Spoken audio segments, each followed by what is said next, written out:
I bought a vintage haunted mirror as a joke. I just found out why it's actually bleeding. I am shaking while typing this. I'm using a throwaway because my main account is linked to my real name, and if the police find this before I figure out what to do, I'm ruined.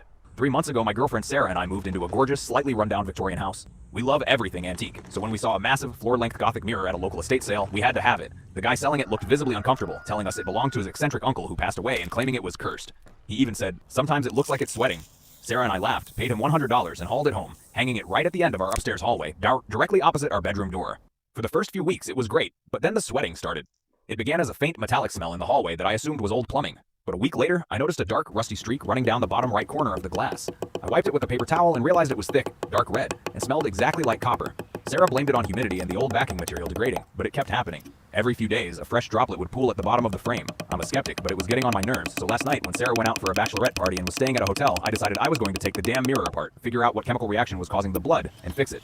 The mirror was incredibly heavy, way heavier than it should have been, as I laid it face down on the living room rug and got a screwdriver to remove the heavy wooden back panel. The panel was secured with dozens of old rusted screws, and as I pried the wood away, the metallic stench hit me like a physical wall, making me gag. But there was no chemical reaction or melting adhesive. The back of the glass mirror was completely normal, but the frame itself was hollowed out. Inside that hollow space, tucked neatly behind the glass, was a series of thin, plastic medical tubes connected to a small, battery-operated pump and a decaying, leaking IV bag filled with dark fluid. My heart was hammering against my ribs as I realized the uncle hadn't cursed it. Someone had rigged this mirror to slowly drip real blood to trick people into thinking it was haunted. But then I looked closer at the pump mechanism. The batteries in the pump were fresh, brand new Duracells with an expiration date of 2031, meaning they had been put in there recently and the digital timer attached to the pump was perfectly synced to the local time. My brain was short-circuiting because the uncle died 3 years ago and the estate sale guy hadn't owned it since, leaving me to wonder who was changing the batteries and refilling the blood. With trembling hands, I pulled the leaking IV bag out of the frame to look for a label, finding a small, handwritten piece of medical tape on it that didn't have a date but had a name, a hospital logo, and a blood type. Patient, Sarah Miller. Type, O negative. I stared at it, completely paralyzed, knowing Sarah is O negative and goes to that exact hospital for her chronic anemia checkups. Suddenly, I heard the floorboards creak upstairs, the exact floorboards right behind where the mirror used to hang.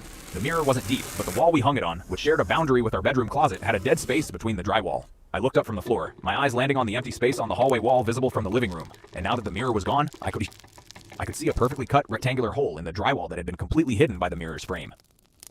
Standing inside that dark, narrow gap in the wall, looking straight down the stairs at me, was Sarah. She wasn't at a bachelorette party. She was wearing old clothes, covered in drywall dust, holding a fresh IV bag of her own blood and a pack of Duracell batteries. She looked at me, didn't blink, and whispered, "You weren't supposed to open it, babe. It was keeping you from looking into the closet." I ran out of the house, and I'm sitting in my car at a gas station down the street right now. I don't know what's in the closet. I don't know why she's doing this, and I don't know what to do.